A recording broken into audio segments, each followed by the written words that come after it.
Irashaimase. Hello and welcome to Fitaris' Kitchen. I'm your host, Chef Fitaris. It's time once again for Shoot 'em Up Saturday, and on the menu this Saturday we have Task Force Kampas, an interesting if flawed vertical scroller. What kind of taste will it have? Let's get cooking and find out. From developer Cassiopeia and published by East Asia Soft, Task Force Kampas released at the beginning of May 2020. It's available for the Xbox One, the PlayStation 4, the Nintendo Switch, and the PlayStation Vita. A new PlayStation Vita title in May 2020. It's really awesome to see that, though that's not the version we're playing today due to the difficulty of capturing Vita video. We're playing on the Nintendo Switch.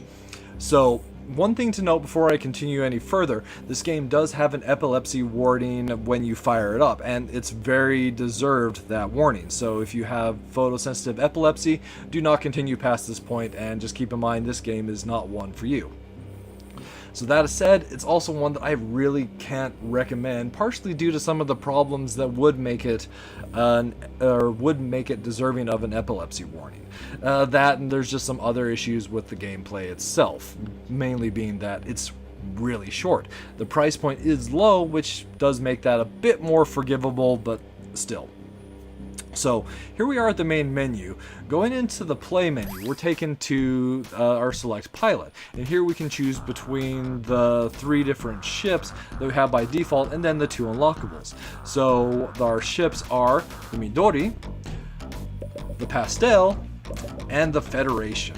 Then it's possible to unlock these 2 ships that come afterward, the Coco ship and the Sneaking, which I truly hope is a reference to Burger King's King, but I honestly don't know.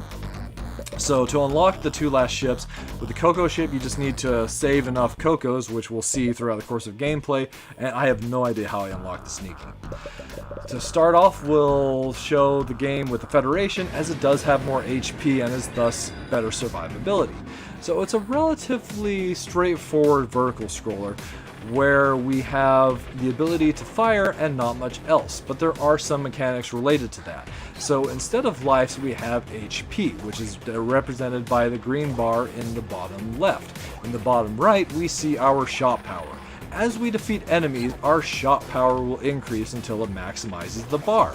However, if we take damage, which, let me get a shot in here, well, let's take damage by running into that enemy, we lose some shot power, as well as HP.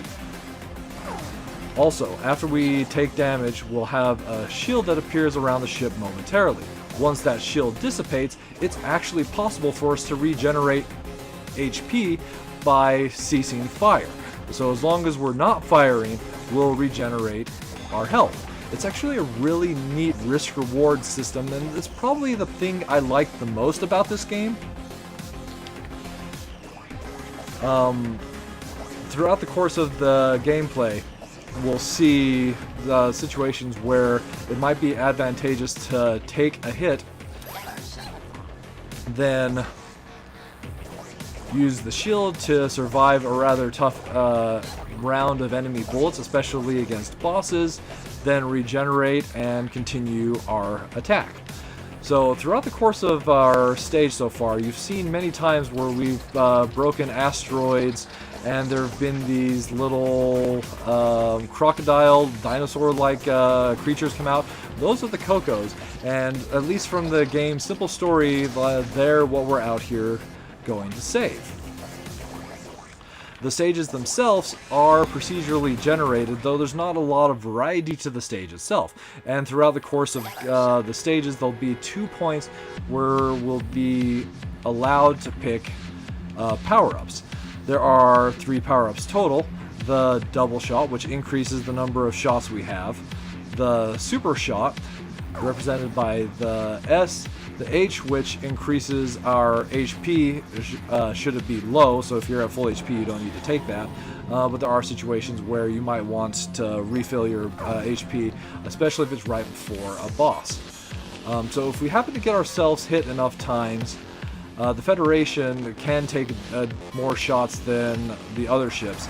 You'll find yourself in a danger state, where the screen is basically red, and the screen shake, which is unfortunately omnipresent, becomes almost unbearable.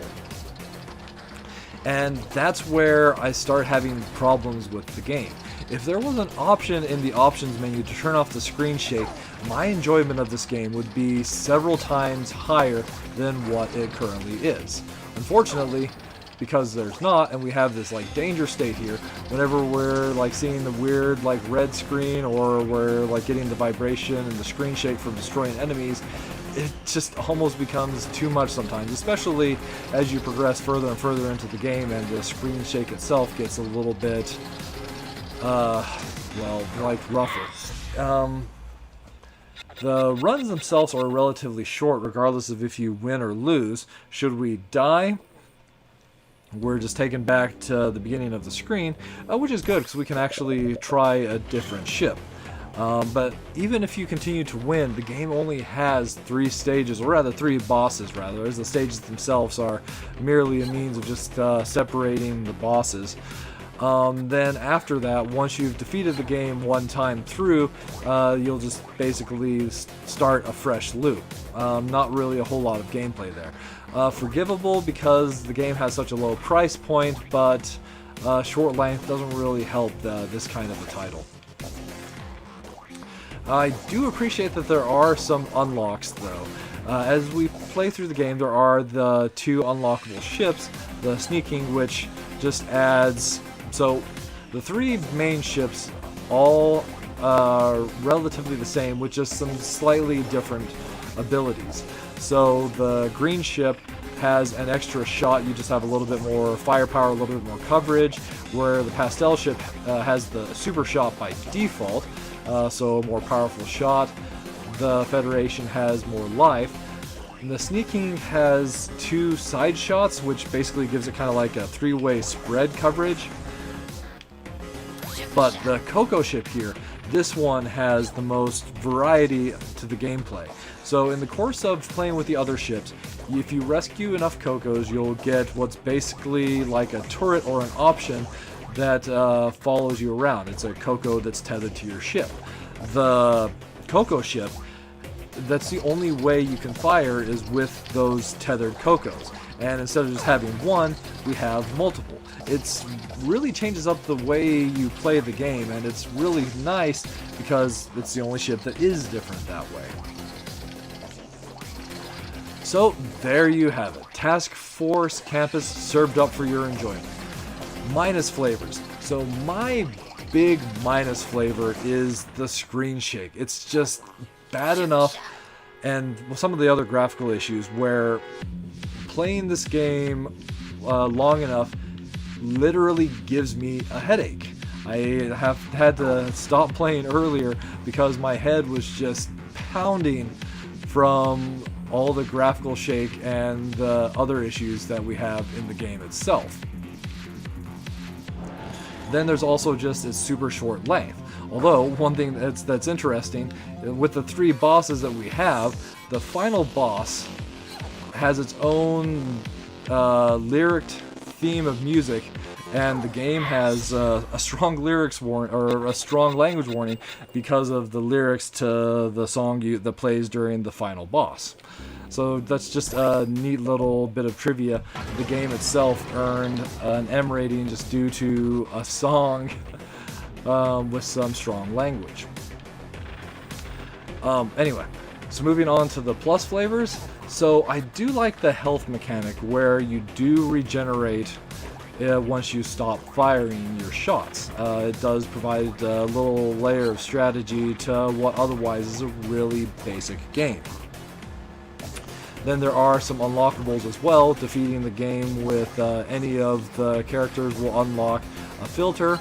So, like defeating it with the Midori, the green ship, you'll get this monochrome, well, this filter that basically makes the game look like it's being played on a green monochrome monitor. Really hard to see, and so even some of the enemy shots don't appear right on that particular filter, making it almost unplayable, but it is a nice touch in its own way. And the last plus flavor, despite not having picked it up on the Vita, I do appreciate that they released a Vita version of this title, given the fact that at this point the Vita is basically a dead console. So at the end of the day, it's short length, lack of variety in the gameplay, and the issues with the graphical screen shake just make it so that I can't really recommend this title. That said, I have enjoyed it despite the fact it's literally headache-inducing. So, that'll just about wrap it up for this week's episode of Shoot 'em Up Saturday. As always, I want to thank you so much for coming out and joining me this week, and I look forward to seeing you again next week.